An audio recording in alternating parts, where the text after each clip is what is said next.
So I want to ask you a little bit about your business model, because that really is what we're here to talk about, is what is your business model and what really works about your business model? I tried various different business models and they didn't work. It was only when I pivoted into keeping the business model in what people understood that the business picked up. And so our business model is a traditional recruitment agency model, where we supply candidates to our clients who are looking for really good staff, and we earn a percentage off that fee.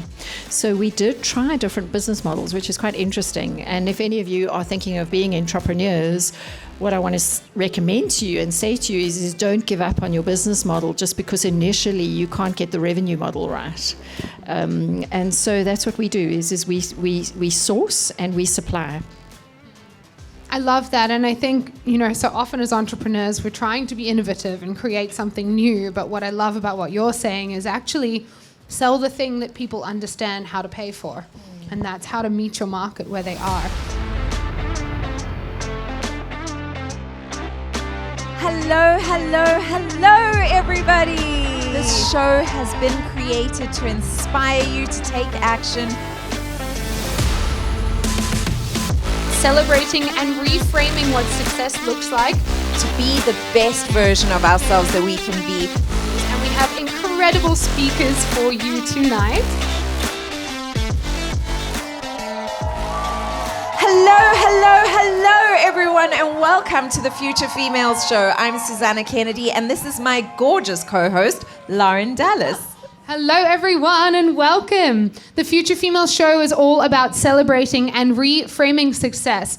And today in particular, we're going to be digging into different profitable business models to give you some inspiration of what's possible, but also some really tangible takeaways to help you on your own path.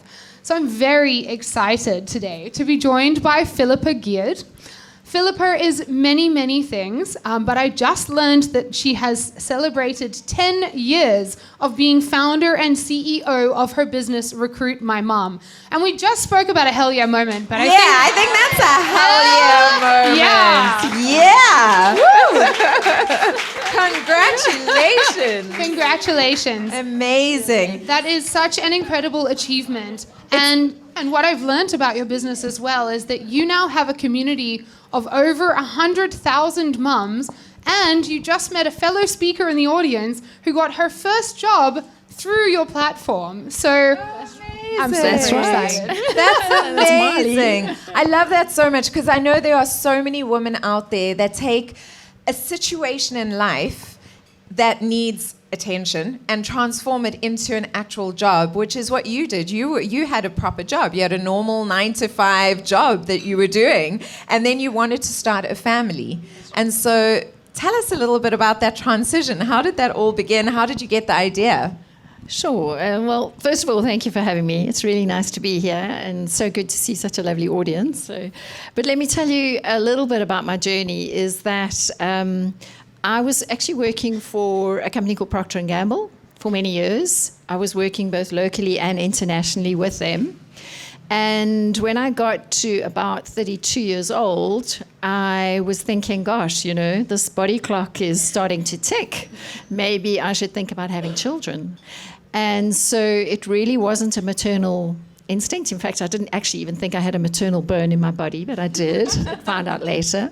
But we took a decision. This was the time to actually think about having a family. Fortunately, fell pregnant.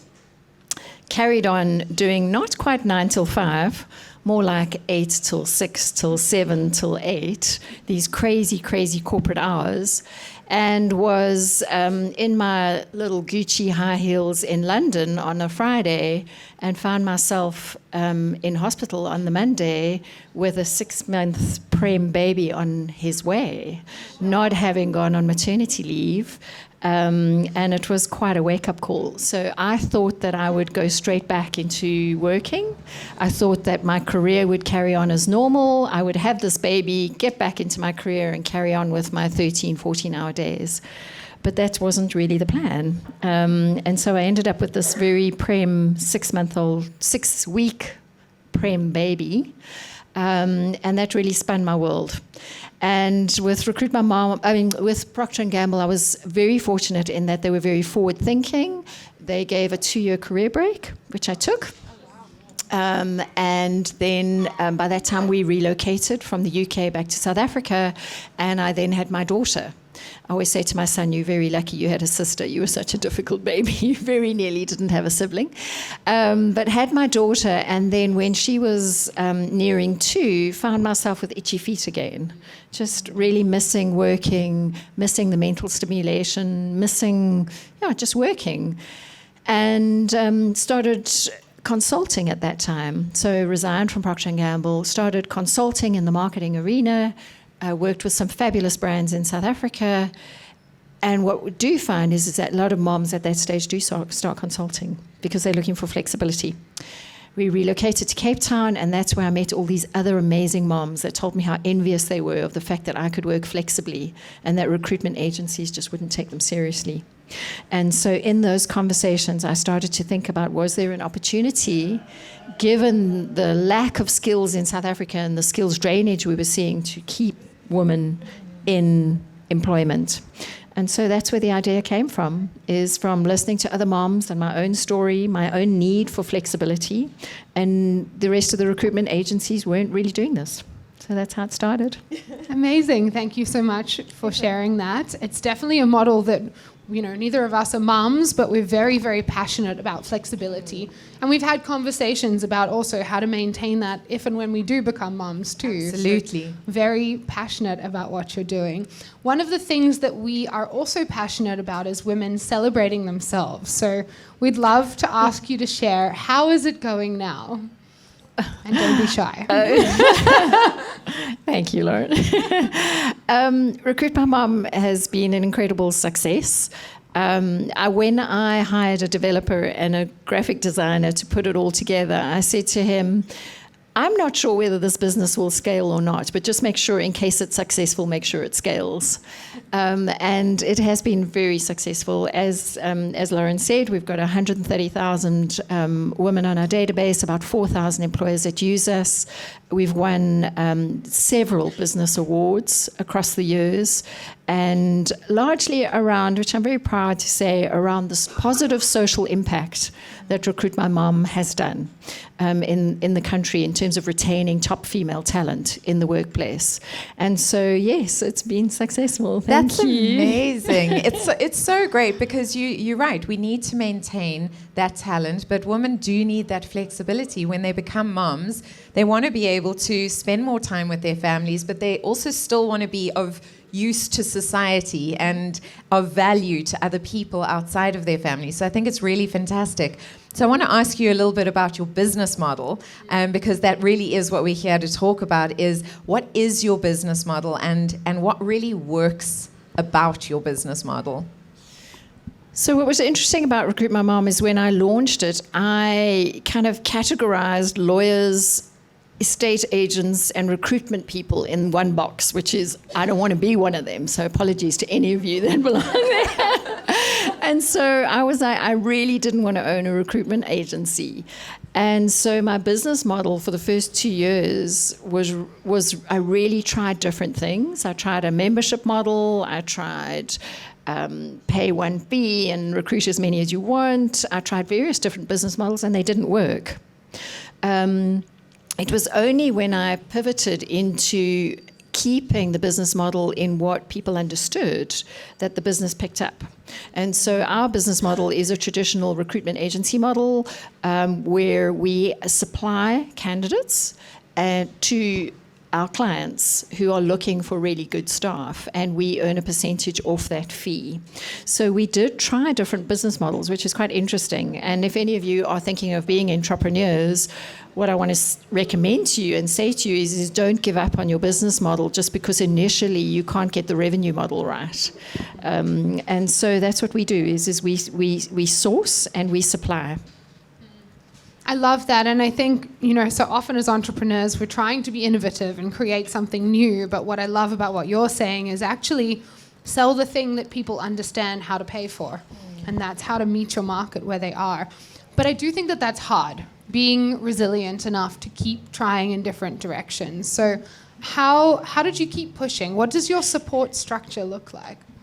Yeah, so I got to the stage where I felt this was almost like a calling that I wanted to start. There was no other recruitment agency that was unequivocally standing up and saying, the elephant in the room is we are moms, and so we're going to call it for what it is, but we've got a really good offer, which is that we're highly skilled, we're really productive, and you can pay us for what you need.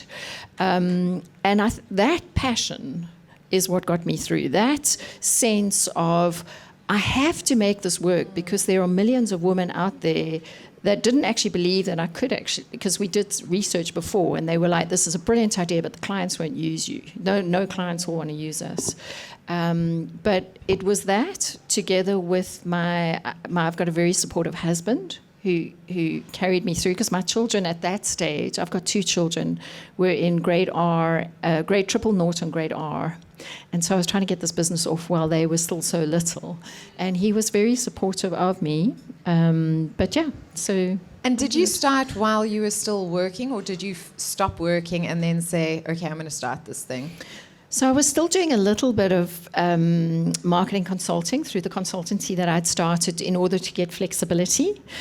But I largely threw myself into this 100%. And it did mean that I was absolutely everything. And I was working very crazy hours. But when you're living in purpose, that's what happens, right? Like when you're on path and you know, this is what I'm meant to do. That's the driving force that gets you out of bed. It's the driving force that keeps you up all night. It's the thing that makes you do that crazy work that needs to get done. I also just want to go back to the business models. We've heard it a million times before. Like, stop trying to reinvent the wheel. Look at what works and use what works. And sometimes it's about using what works and adapting it slightly, but use what works. So for those of you watching, that's a really good tip. Use what works.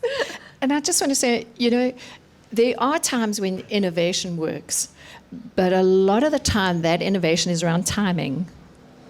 And timing to market is very important. So I was trying to do membership models, different kinds of models, which are now more successful because the market had evolved, the internet had evolved, the web had evolved. But I was before my time.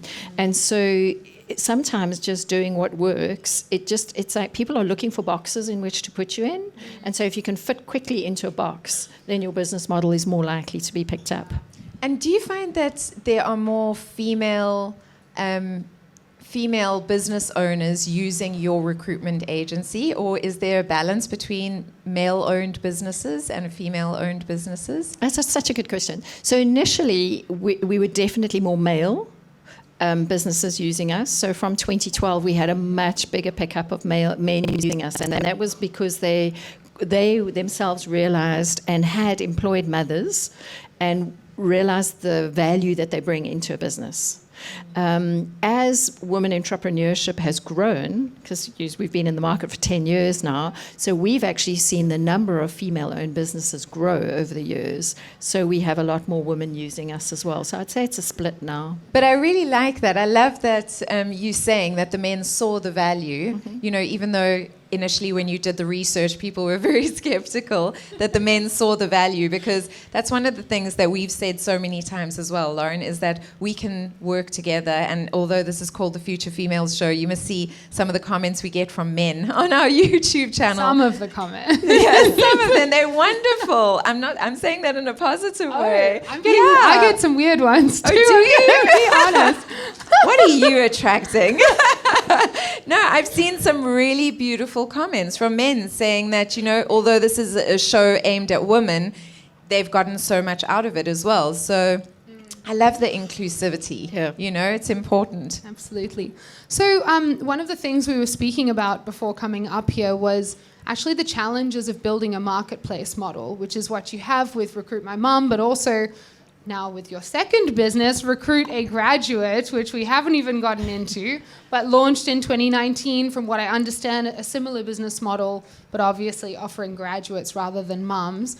What I am And my background is also in marketplaces. I worked at eBay, at Groupon, and then I used to help marketplace businesses get funding. So I've seen how much funding is needed to achieve the scale to really meet the supply and demand within your platform. And really, you have the difficulty of selling to two audiences always, not just one. Correct. Can you speak to that journey a little bit and Yes. the struggles and what worked? Yeah, and that's, again, another really good question for anybody thinking about that is, when you're starting a business, where do you start? It's a bit like chicken and egg. Do you start with the candidates, in my sake, or the clients? Because without the jobs, you can't get the candidates. Without the candidates, you can't get the jobs. And so the initial stages are incredibly challenging. But what I did, because for the first year I was all on my own doing this, was I used my networks. And that's why I just really want to salute you both for creating a platform like this where people can network. You see, I really tapped into my networks to get jobs. And once we got jobs, we were able to then start getting job seekers. And women are actually very supportive of one another. And once the good news got out that an organization like Recruit My Mom existed, it just went like wildfire. And then our candidate base just started to grow and grow. And we had a very fortunate break in that we were nominated for a Small Business Award in 2013. And that was on radio. And that started to bring in the scale that we needed for growth. And that's why I think, for me, using PR, entering competitions, finding ways to find that scale is actually really important. I think that's such a good thing to highlight, because I've always shied away from that. I'm that person who likes to kind of be behind the scenes in a way in my businesses, funny enough, and yet I'll sit here and talk to everybody. But and especially in my social development work, and I'm constantly being told, enter competitions, go for that. Was that a strategy of yours from the beginning? Or is it something that kind of just happened and then you said, oh, this is good, let's dive in? Excuse me. So I think because of the nomination that we got, and then I immediately, so if you own a web-based platform, your now Google Analytics tells you exactly what happens on a specific day. And we just saw the numbers bounce when we were on radio. It was incredible to see what happened. And that gave me the confidence to enter competitions. Subsequently, now having joined entrepreneurial networks, it's like a no-brainer. Do it. Enter competitions. It's such an easy way to get free PR. And then we did enter a number of competitions, and that's how we won as many business prizes as we have done. But it's free PR. It doesn't cost you anything. It gives you the credibility that your clients are looking for. There's so many positives to entering competitions. I would highly recommend it as a strategy. So something that a lot of people might not know about my journey is that I was founding member of a tech-based recruitment marketplace. And that actually went into liquidation when we failed. We ran out of funding. We couldn't raise funding again quickly enough. I'd built up a large sales team and had to make 17 people, including myself, redundant. I actually went back into consulting after that to try and learn new skills to not fail the next time. And here we are. Don't worry, team. Everything is fine. But so I've been through what can be a very, very challenging journey. So I would just love you to share, what has been some of the stumbling blocks that you've had to overcome? So Recruit My Mom and RecruitAGraduate now are my third and fourth business. So have also closed businesses and shut ideas down. And I think that the reality is you learn more in your failures than your successes. And we hear that. But the reality is when you actually go through it, it's true. So I want to reiterate that actually you probably will have learned more through those things. So team, you really are in good hands. She's already failed. And you learn a lot from that. But I think some of the stumbling blocks just in my Recruit My Mom, RecruitAGraduate journey have been self-doubt, along the way. Am I able? Am I capable? Is this going to scale? Is it going to make a difference? And also, being reluctant to bring in people fast enough. So you run out of runway personally quite quickly when your business is growing. And it's like, oh, shall I bring somebody in, shan't I? When do I bring somebody in? And I now have the confidence. I'm like, guys, if we, when are we bringing in more people? When are we bringing in more people? Because when you're growing, you realize that by bringing in good talent, you just keep building on that trajectory of growth. And I think I was a bit slow. You risk averse. You failed a couple of times. So I think, those are kinds of things that I will have learned along the way. And hire good people. That's hire very good important. people and look after them. And right? then look after them. Yeah, for sure. I think right. that's one of the struggles that most entrepreneurs deal with, is that they run out of runway so quickly, but then they don't have the cash flow to get good people in, and they want to pay good people good money because otherwise they're going to go somewhere else. How did you navigate that right in the beginning? Yeah, so I actually didn't draw. I was very fortunate. I didn't have to draw a salary out of my business. So if it is a self-sustaining business, the challenge is greater. So everything that I was making, I put back into the business or put back to my staff for a considerable amount of time. But now that it's it's profitable, it's making money, I am drawing a salary. What I would have done if I had to do it again differently is I would have brought in investment. And so if you've got a good story and you can sell your story to an investor, I would do that so that you can bring in the good people quicker. Because once you've got good people in, they help you to be able to focus on the vision and drive that business forward, while your other people are actually doing the business of doing the business. So that would be my advice, is once you've got a good story, get in investment. If you don't have investment and you need to be sustaining yourself out of it, there are other ways of getting funding. But otherwise you come to Recruit My Mom and you hire somebody part-time who is really highly skilled, who can give you a few hours and give you darn good work for a couple of hours, and you do it that way. What Love good it. advice. Yes, there we go. Do we hear that? Hell yeah. One of the things that I often hear and even have experienced myself is being a non-technical founder. Can I start a tech platform? And so I'm not sure if your background is in technology. It's not also. Okay. So how did you make the decision that you're going to build a tech-based marketplace, and how did you find that skill? Yeah, so when I started Recruit My Mom, I could not see anything out there like it. And so it was incredibly daunting. I mean, 10 years ago, the internet wasn't really, there weren't a lot of even internet-based companies. So everything was so new.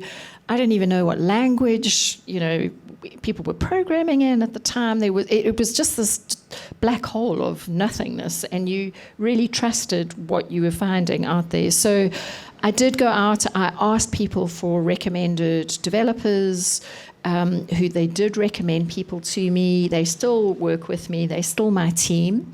But I have made a big change, which I'll tell you about, which is that this year, after having worked on my own tech platform for 9 years, I stopped.